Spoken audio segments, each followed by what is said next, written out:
Joffre, o Joffre, nos dirá ahora cómo se pronuncia. Él es periodista chileno, doctor en ciencias políticas, con el que vamos a hablar. Veo que ha escrito también en Diálogo Político, que es una revista de la Fundación Konrad Adenauer, una fundación alemana que está presente en varios países, incluidos el Perú, aunque esta es una revista editada en Uruguay en realidad.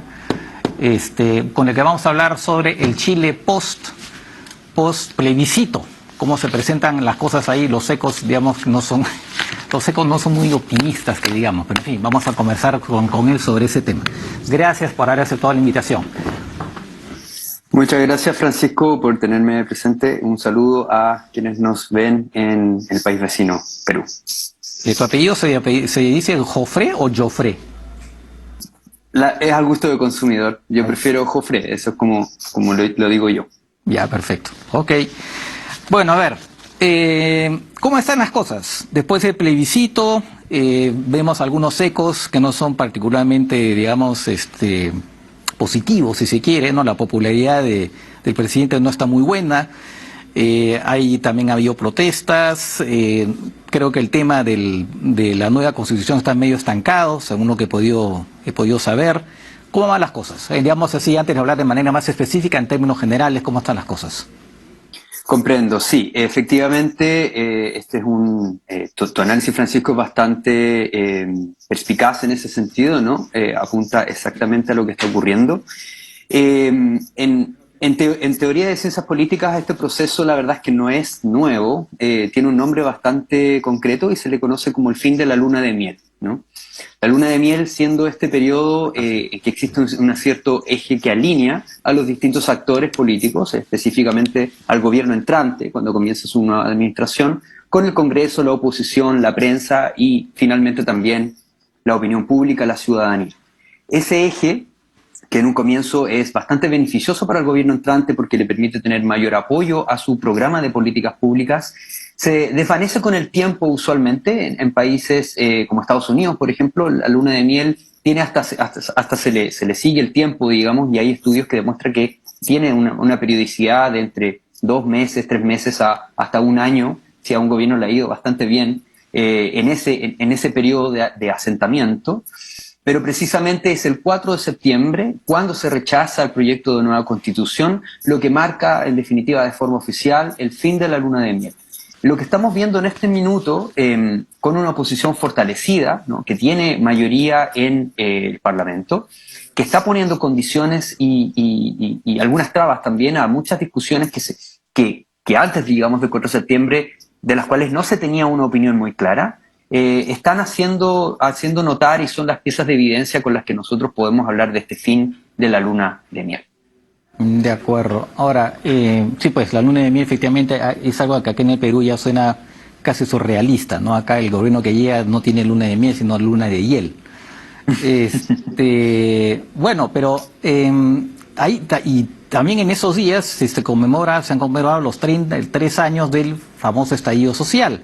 Y se suponía precisamente que la salida política del estallido social era una nueva constitución. La constitución no ha sido aprobada, entonces todos los sectores, me imagino que todos los sectores que habían promovido, que estaban, digamos, detrás del estallido social, las protestas, el descontento, ¿qué dicen ahora? O sea, debe haber una especie de desconcierto, ¿no? Me imagino varios sectores, los sectores más a la izquierda del gobierno de Boric, otros, y por supuesto el tema de los mapuches, de una especie de desconcierto de, ¿y ahora qué hacemos, no? Hay un desorden en general, se ha desordenado la casa, por así decirlo. Estábamos teniendo una fiesta democrática que ha sido un poco única a nivel incluso mundial, me atrevería a decir, pero pasa un poco lo que pasa después de la fiesta, ¿no? La casa ha quedado un poco desordenada, ¿no? No eran primero que todo, no eran los resultados que el gobierno esperaba. El gobierno de todas maneras ha sido bastante enfático en apoyar finalmente, o aceptar más bien, lo que ha ocurrido con el triunfo del rechazo a la nueva constitución como una especie de mandato, ¿no? Así se ha articulado en el discurso público.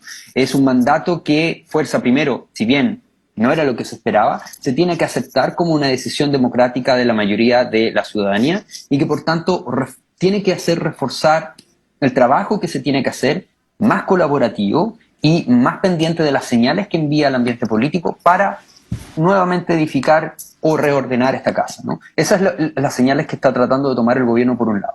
Pero por el lado de la oposición tenemos una división también. Primeramente está la oposición que podríamos llamar la derecha más tradicional, ¿m?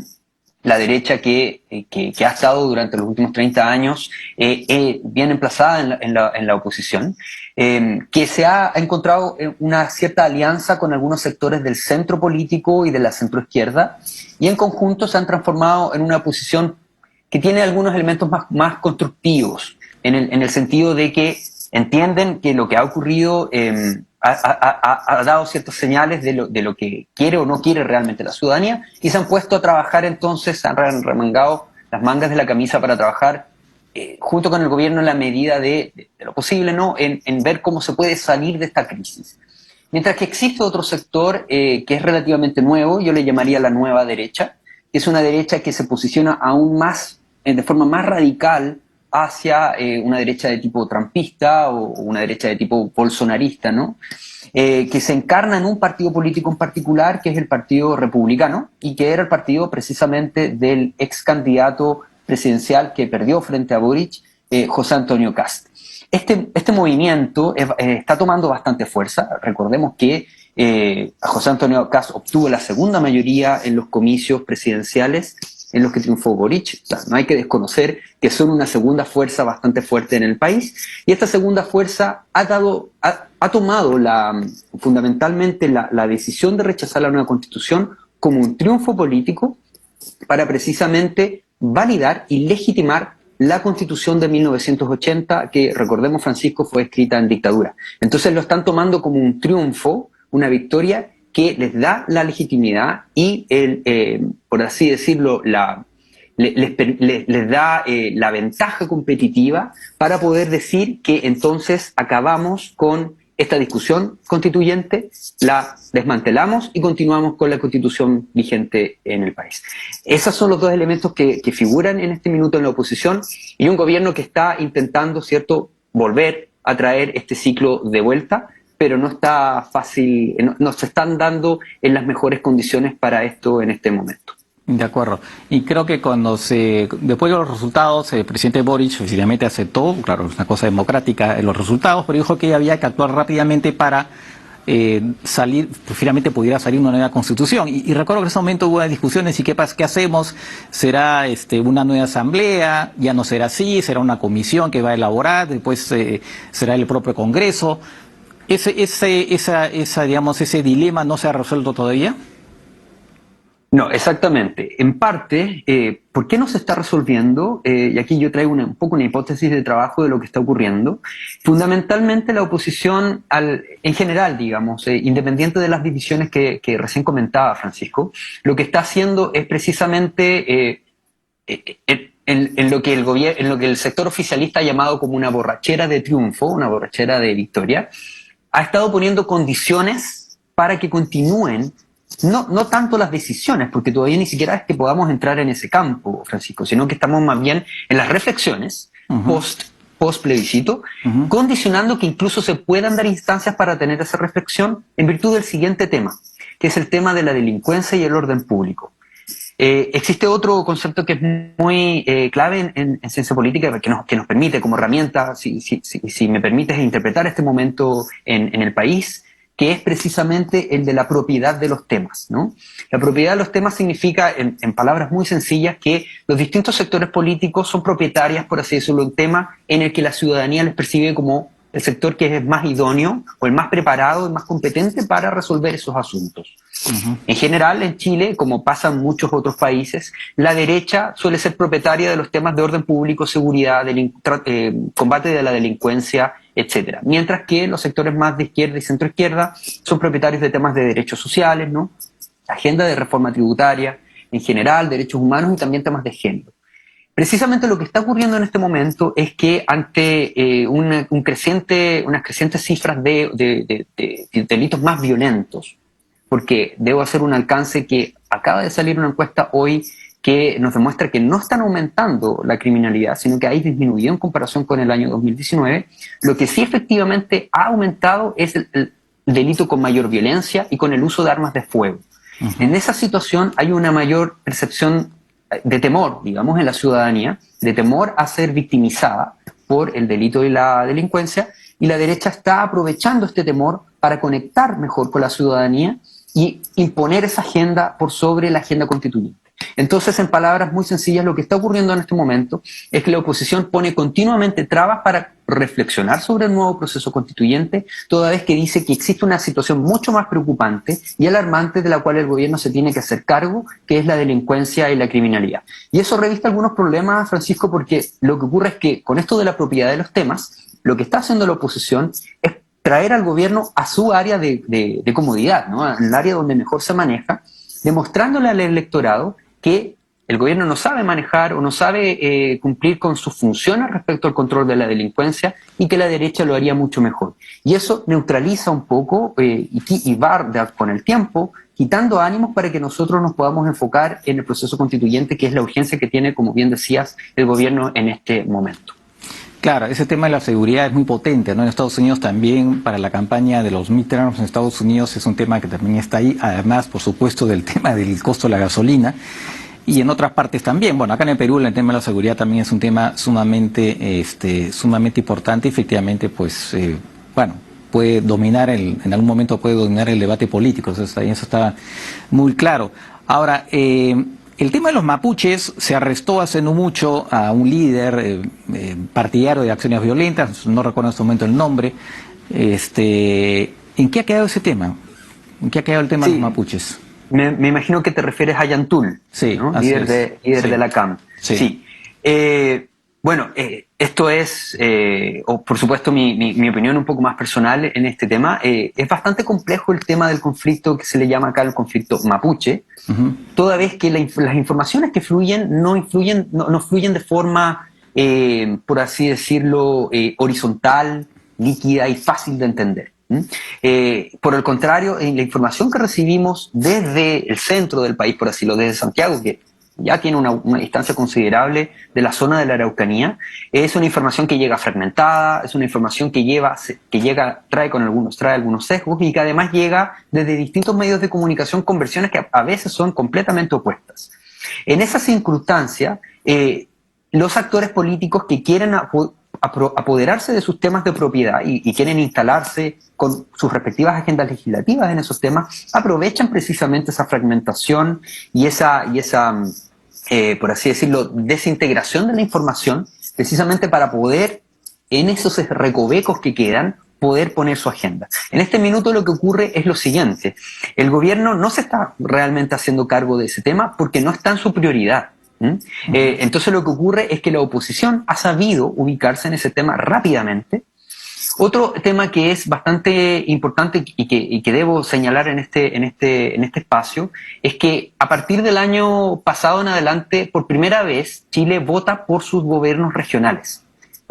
Chile ha sido históricamente, desde el retorno a la democracia, uno de los países más centralizados en la región, mucho más que el Perú, por ejemplo, sí, claro, más que Argentina. Sí. Incluso que estados unitarios, ¿no? Con los federales es lógico, pero también con estados unitarios es mucho más centralizado. Claro. Y este fue un paso muy importante en la descentralización. Pero si bien siempre vamos a celebrar una mayor democracia, ¿no? En ese sentido, en que podamos como ciudadanía votar también por nuestros gobiernos más regionales y bajar, ¿no es cierto?, la autoridad pública y los procesos de rendición de cuentas y de participación a un nivel más local. Ocurre también que se generan ciertos desbalances entre lo que viene a ser el gobierno regional, que puede ser de un sector político, y las prioridades del gobierno central, que se baja a través del Ministerio del Interior, con otra figura que opera en las regiones que se llama el delegado o delegada presidencial en la región, ¿ya? Que cumple la función directa del Ministerio del Interior y que compite en funciones y en atribuciones con el gobierno regional que ha sido electo democráticamente.